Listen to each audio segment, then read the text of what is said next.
L'actualité, c'est en direct sur Grand Lille TV, 17h passées de 45 minutes. Nous sommes le mardi 5 novembre.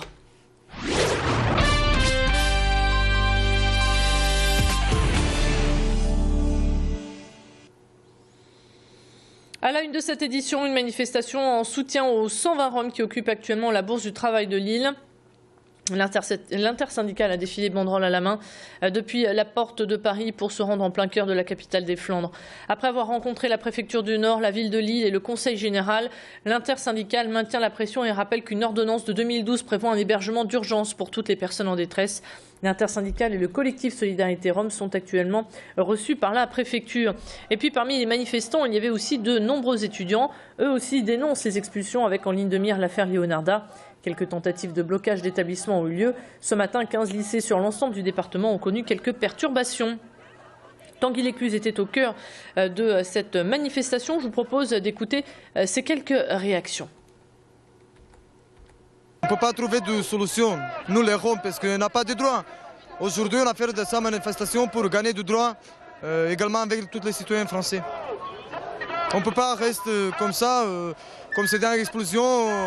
Va aller à Roumanie, à Roumanie. Non, c'est pas ça. Aujourd'hui, on a fait sa manifestation pour gagner du droit. Ce qui m'a scandalisé, c'est vraiment que le gouvernement, en fait, il se lave les mains de ça. Et aujourd'hui, nous sommes plus vraiment français et la France, en fait, c'est cosmopolitain. Il y a de tout et c'est important. Voilà, la culture est importante et toutes les cultures sont importantes et au même niveau. Ça peut arriver dans le département, dans la région, et ça n'arrive pas que à Paris ou que dans le Doubs avec le cas Leonarda et Kachik. Ça peut nous arriver à tous. Il y a des Leonarda et des Kachik dans tous les lycées. Et le préfet du Nord rappelle que les Roms peuvent venir récupérer gratuitement leurs caravanes en fourrière. 35 caravanes avaient été ramassées la semaine dernière lors du démantèlement du camp de Villeneuve-d'Ascq. Une bonne nouvelle à présent, la trêve hivernale ne s'applique désormais plus seulement au logement, elle s'étend aux fournisseurs d'énergie. L'eau, l'électricité et le gaz ne pourront plus être coupés entre le 1er novembre et le 15 mars. Mais attention, ce qui est consommé restera quand même à payer. Ceux qui voudraient en abuser doivent savoir que les fournisseurs pourront baisser la puissance de leur foyer pour limiter au strict minimum leur consommation. La loi ne s'applique plus seulement aux revenus modestes, l'ensemble de la population est désormais concernée. Plus de précisions sur cette nouveauté avec le directeur commercial EDF Nord-Ouest au micro d'Adélaïde Bollard.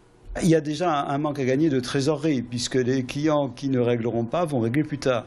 Deuxièmement, à mon avis, il y a un manque à gagner pour deux types de consommateurs. Il y a déjà les familles qui pouvaient régler et qui vont mal gérer leur facture durant l'hiver. Et eux risquent de se retrouver à l'hiver avec un accident qui des fois se finit à la Banque de France ou dans des questions de surendettement. C'est très dommageable. Donc on préfère dire s'ils ont des difficultés de règlement, qui nous appellent, qui voient avec nos conseillers comment gérer ça, comment économiser l'énergie.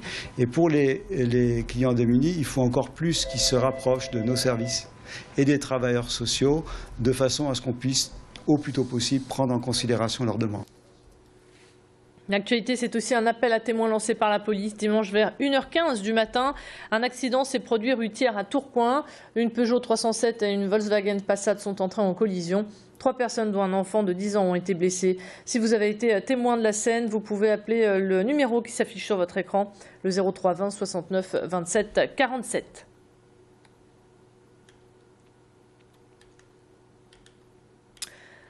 Le salon Aménago a ouvert ses portes à Lille Grand Palais jusqu'au 11 novembre. Vous trouverez tout un tas d'idées pour décorer ou aménager votre intérieur comme votre extérieur. Cheminée, portail électrique, véranda, canapé, cuisine. Des idées et des conseils de professionnels vous attendent. Cette année, il y a quelques nouveautés. Par exemple, des volets roulants tout déco, idéal pour personnaliser sa chambre ou son salon.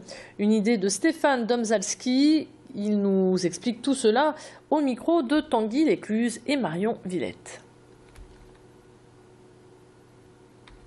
Le concept que nous présentons, c'est un système pour venir habiller et décorer les volets roulants. En partant d'un constat, en disant que le volet roulant, lorsqu'il est fermé le soir, quand on rentre chez soi, c'est qu'on n'a plus d'horizon, on va créer directement, on va se cloisonner. Et donc en se cloisonnant, plutôt que d'avoir un visuel tel que nous proposons, vous allez retrouver ça directement chez vous. C'est-à-dire une lame blanche d'un volet roulant qui va complètement vous couper de votre horizon. Donc l'idée, c'est de proposer via notre site internet un système d'habillage de volets roulants qui va vous permettre directement de décorer tous vos volets. Et on termine en musique, les Inrock au Grand Mix. Cette grande salle de Tourcoing accueille pour la toute première fois ce festival. Des artistes venant des 4 coins de la Terre vous attendent. Et la prochaine date, ce sera ce jeudi avec au programme Tease New Puritans, Young Father ou encore Papa. Le responsable de la communication du Grand Mix était l'invité d'Adrien Lanois ce matin. Je vous propose donc de revoir une partie de cet entretien. Jeudi, on va commencer par These New Puritans, qui est un groupe anglais de pop un peu baroque, très impressionnant sur scène. Et avec Young Fathers aussi, qui sera un groupe écossais, lui, plus hip-hop et rock. Et puis vendredi, on aura notamment Valérie June, qui est un peu la nouvelle prêtresse du blues rock, un peu dégueulasse, comme ça, qui a été produit par le guitariste des Black Keys. Et puis Jaco Gardner, qui est une sorte de rocker psyché évadé des années 60. 17h passées de 51 minutes, c'est ainsi que s'achève cette édition. On se retrouve à présent pour votre météo et toujours en direct. À tout de suite.